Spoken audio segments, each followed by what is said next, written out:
Le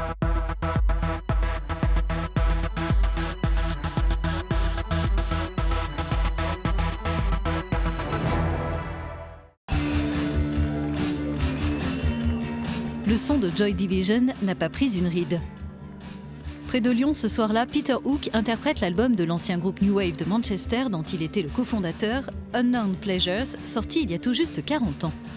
Le musicien nous répond dans une interview exclusive.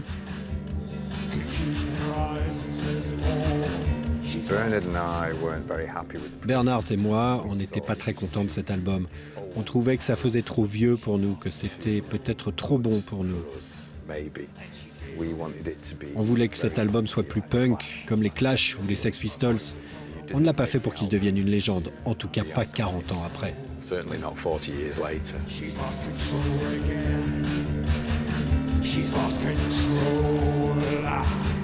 À l'époque, Joy Division ne vivait que pour son prochain concert et avait une idée fixe, révolutionner le rock.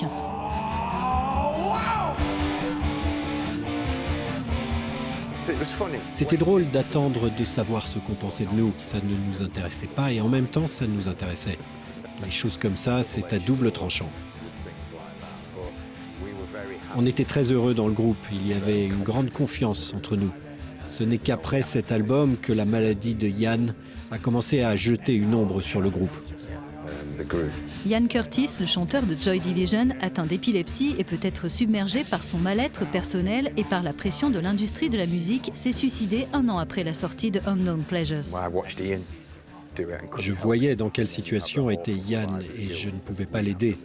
Et puis, après ce qui s'est passé, on doit tous vivre avec cette culpabilité de ceux qui sont encore là. Nous, on était très jeunes, il y avait des gens plus âgés, mieux formés, des spécialistes pour s'occuper de lui et ils n'arrivaient pas à le faire. Alors comment 3 idiots de 21 ans pouvaient-ils croire être capables de s'occuper de lui ? Après la disparition de Ian Curtis, les membres de Joy Division ont décidé de former le groupe New Order. C'est très difficile de célébrer quelque chose qui soit lié à Joy Division avec la maison de disques à cause de l'état actuel de la relation entre les membres du groupe qui reste très mauvaise.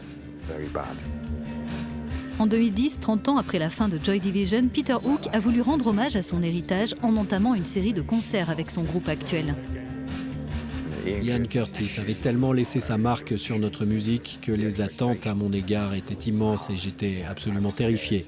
Mais je devais le faire parce que sinon ma seule perspective c'était de redevenir DJ.